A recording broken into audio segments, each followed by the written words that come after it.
This 1 million is for any information leading to the arrest of Mr. Ronnie Dayan Ipaliso. Inanunsyo kamakailan, may 1 milyong piso na reward ang sino mang makapagtuturo kay Ronnie Dayan, ang sinasabing dating nakarelasyon ni Senador Laila de Lima. Ipinakontempt kasi ito ng House of Representatives dahil sa hindi pagsipot sa mga hearing kaugnay sa bilibid drug trade. Ang pera mula raw sa ilang negosyante.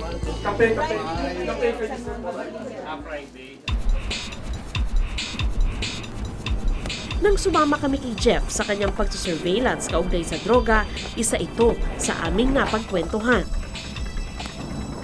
May tumawag sa akin na humingi ng tulong, mga pulis din, na kung pwede tulungan ko sila. Actually, kahapon ko na-receive ang tawag. Nasabi nila, baka may mga tao pa ako na sa mga ganitong lugar na posible daw na pinupuntahan ni Dayan.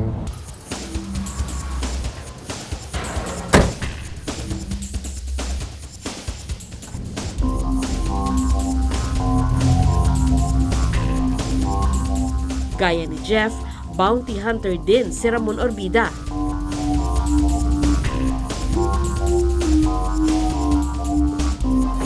Ang kanyang trabaho, maghanap ng mga taong may warrant of arrest o kaya'y pagtunto ng mga ninakaw na gamit ng isang kumpanya o mga kliyenteng hindi nagbayad. Good afternoon. Mag-verify lang po ako. May ID kayo, sir? Meron. Complainant, sir? Hindi po ako complainant. Ako ho yung may hawak ng kaso niyan. Okay, sir. Opo muna kayo, sir. I-check lang natin. May mga addresses sa Valle Verde na ginamit. Ganito, sir. Sa database po namin, wala pong negative po yung Yung pangalan. As per dun sa information ng inyong hepe, meron lumabas dyan sa data ninyo. Hindi ko alam sa data ninyo. Junior o senior? Oh, yan, sir. May senior. May junior. Ano yung junior? Ano kaso? Yan po, yan itong attempted homicide, sir. Attempted homicide yung imalabas. Yung senior? Serious physical injury. Pero nakalagay dito sa record namin, sir, dismissed noong 2007. Sa drugs, wala siya. Wala po, sir. Okay. Thank you very much. Thank you. Thank you, sir. Sa pagkakataong yon, bigo si Ramon sa paghahanap sa target. Pero okay lang daw yon. Doon sa pinanggalingan niyang lugar, magsisimula ako doon. Maghahanap ako kung meron siyang kamag-anak. Dito kasi sa bounty hunting, talagang tiyaga. Tiyaga. Kailangan mo yung, minsan ang nangyayari sa amin, mag-aantay ka, nasa loob ka lang ng sasakyan. Mag-aantay ka ng 5 oras, hindi ka lumalabas sa sasakyan. Hindi mo maalam na hinahanap ko yung relative mo o asawa mo, kung kapatid mo yun, hinahanap ko. Yung mga ganong bagay. O maghahanap ako ng kagalit niya. Yun yung isang maganda ron. Kasi yung kagalit niya, siyempre alam niyo yung naging istorya. Di ba? So yun yung makakakuha ka na rin ng maraming information. Sinasabing sa Pilipinas at Amerika lang pinapayagan ng mga bounty hunter. Meron ngang mga bounty hunter na katrabaho ng mga pulis. Si Police Superintendent Vicente Cabatingan, Chief of Police ng Los Baños Municipal Police Station, naniniwalang nakatutulong sa kanilang trabaho ang mga bounty hunter. Madalas, intelligence agent na rin nila ang mga bounty hunter na ito. Pag yan binigyan na ng reward, nagkakaroon ng disadvantage sa amin yan. Bakit? Lalong magtago. Lumalayo ng lumalayo kasi alam niya na may reward siya. Pero, ang advantage naman yan, sumisikip din yung mundo niya.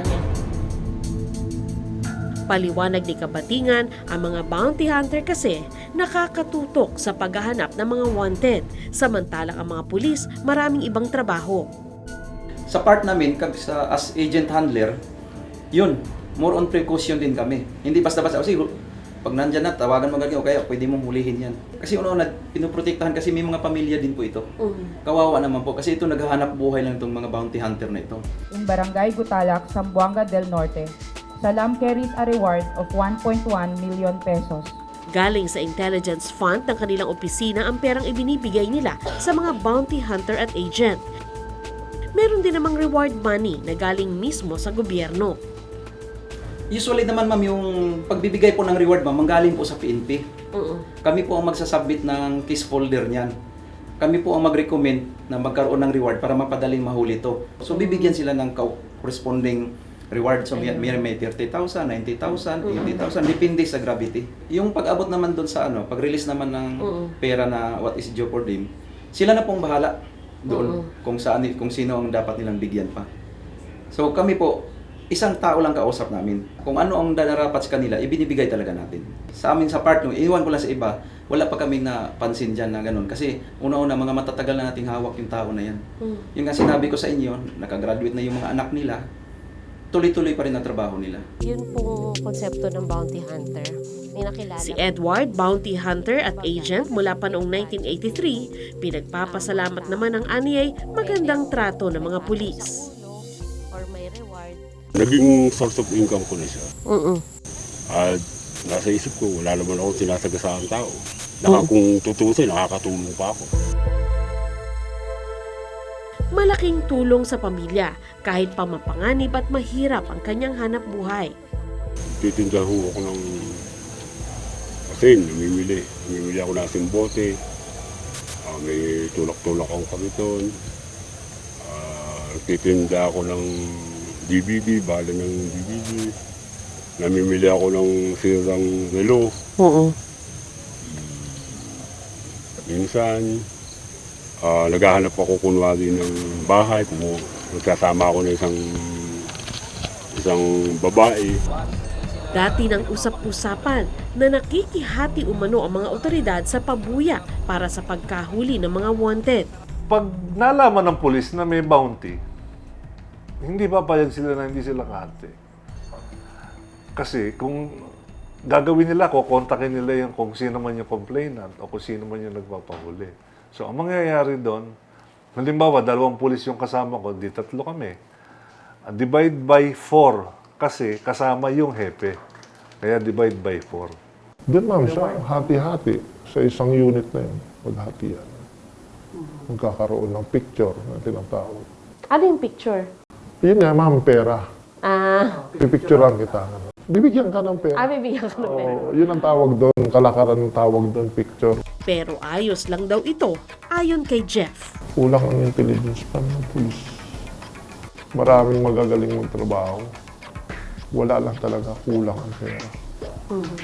Kasi sweldo kulang, baon sila sa loan. Utang kasi may mga pinapaaral.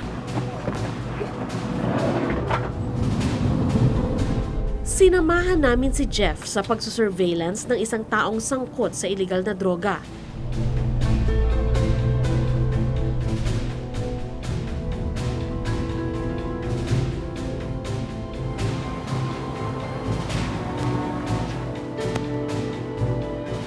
Maingat itong isinagawa ni Jeff isang gabi para tiktikan ang matagal na niyang target. Sa trabahong ito, bawal ang maingipin. Iniikutan na namin matagal yan. Bali ito, ano to siya, Nobel to. Dito dati yung bahay niya, pero nakikita siya na nandyan siya lagi. And binabalikan namin yan. Siyempre maraming mata, kaya hindi namin makukuha. Pero tinatsagaan namin na makuha siya. Titingnan natin lugar kung nandun pa siya. Nung gabing yon, pihadong may iba pang bounty hunter na nagpupuyat para sa mailap na hinahanap. Nananatiling gising habang marami ang nahihimbing.